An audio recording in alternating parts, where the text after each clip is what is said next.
So basal 3.6 diameter is that previously you saw now. This is 5.5 and 4.6 is also that we are not using. So only 3.6 and 5.5 is enough for buying and stock keeping. So individual implant diameter and length I will discuss separately. So this is the incidental area between 6 and 7. Okay. See the shape now. In the premolar, the shape is completely different. Yes. It is like a tubular in the 4 area. But here there is suddenly this. This is for the salivary gland, right? Submandibular fossa. This is the myloid ridge. This is the lingual wall. So the technique is very simple. Do the drilling parallel to the lingual wall. Do the drilling parallel to the lingual wall. You will be entering this slope. This slope is our target area. Okay. See, I will tell one small clinical tip here.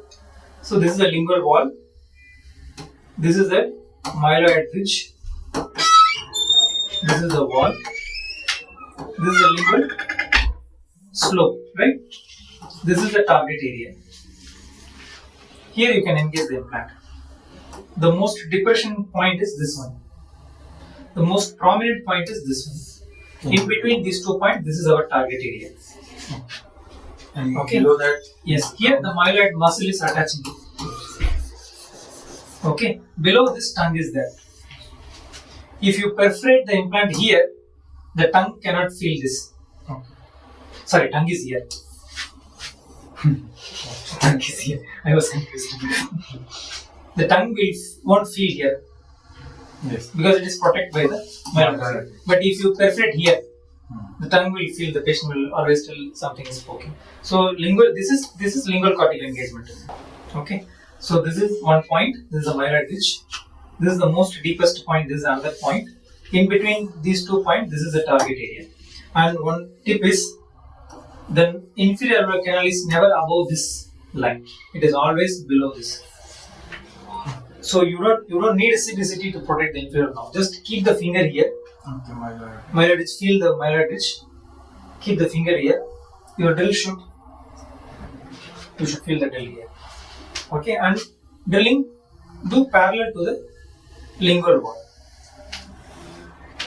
Okay. So almost 4 into 10 mm implant we can place. See here you can see the values. Right? So, the maximum, the lowest point of the myloid. Below that there is lingual vessel. No? Lingual vessel, the risk is between premolar to premolar. Premolar. Not in molar. Not in molar. Only in the anterior it is more vascular vessels. Here you can perfect. Premolar to premolar, never perfect. Okay. Premolar to premolar, lingually your drill should not come. In molar area, Anterior is more risky. More risky. Yes. More risky. And the anatomy is also not favorable. Okay. This kind of step anatomy is not present there. So premolar to premolar, especially canine to canine, lingual perforation is totally avoided. It's mandatory to induce. Not mandatory. You can stop the implant only till here also if you get stability. Many times I do that. You don't need to fully perfect the lingual plate also. Only 2 mm also you can perfect, or no perforation also needed. Imagine this case doesn't need perforation actually, because this bone is good. Good.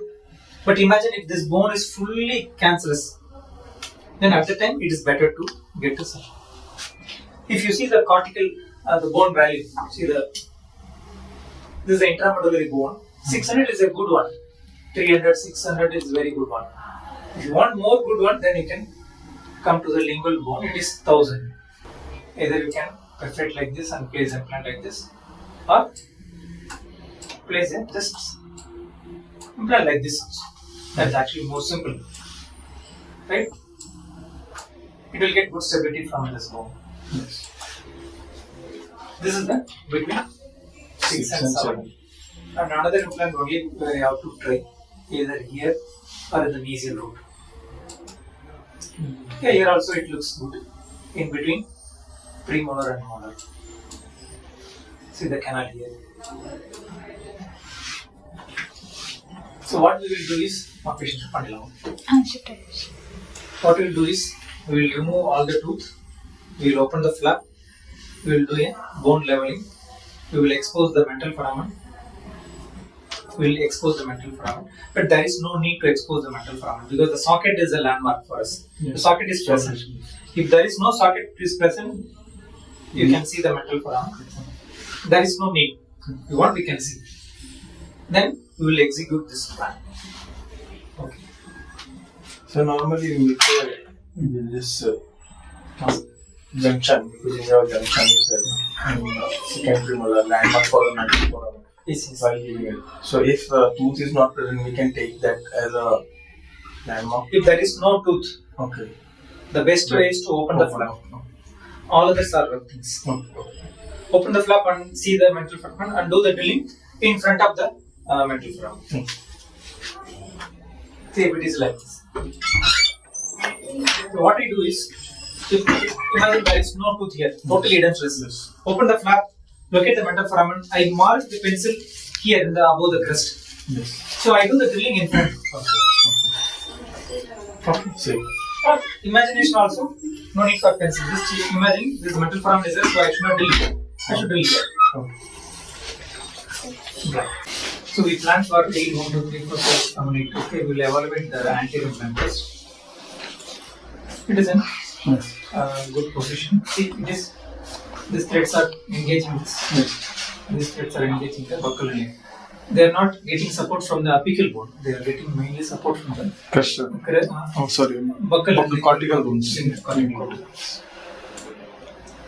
This also. Yes. Okay. So this is 14 mm we have selected. Yes. There is no need to perforate this and go. Okay, never perforate this. So if we use a conventional or compressive implant, these threads will get Exposed. this part.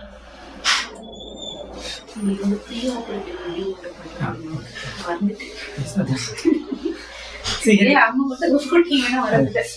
This is for. see here it is perforated the lingual aspect.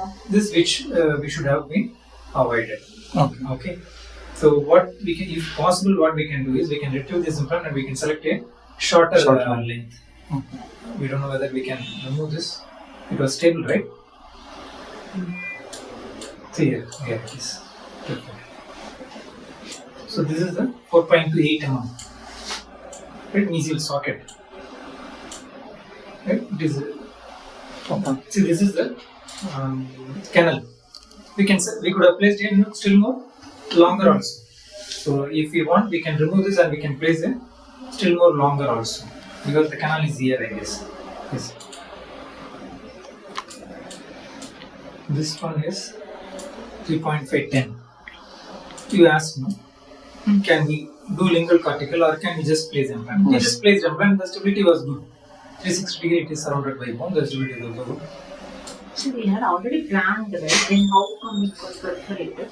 Because of the angulation. No, it is a human error, manual error. Yes.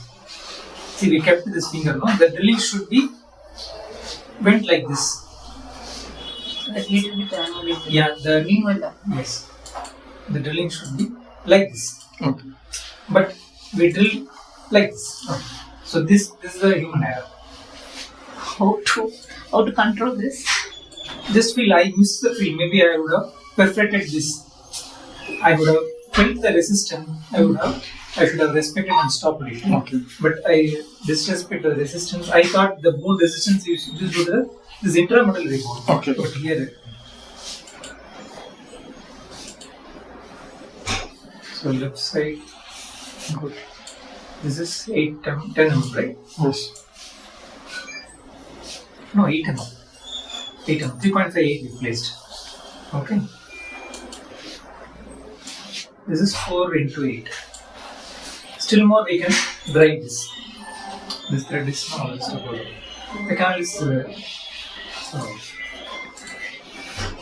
We'll draw the canal like this.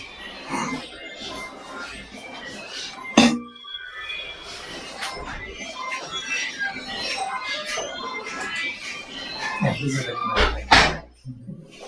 So what we'll do is we'll try to remove this and replace a shorter one. This we will remove and replace a 4.10 one. This we will insert just 1 or 2 threads deeper. And that's it. Other side. So does the length, the width and the length of the implant affect the success rate of this compressive or basal Yeah, implant? they affect the success, but more important is how much stability we are getting. Okay. Alright. Even with the 4.8, if you get good Like if we did not remove this, but we just kept it, it will stay, but it doesn't affect the success rate of of remove this also. Okay. Because anyway you are going to connect everything. Okay. The forces are going to be shared to everyone. Everyone. So no need to remove this one also. Same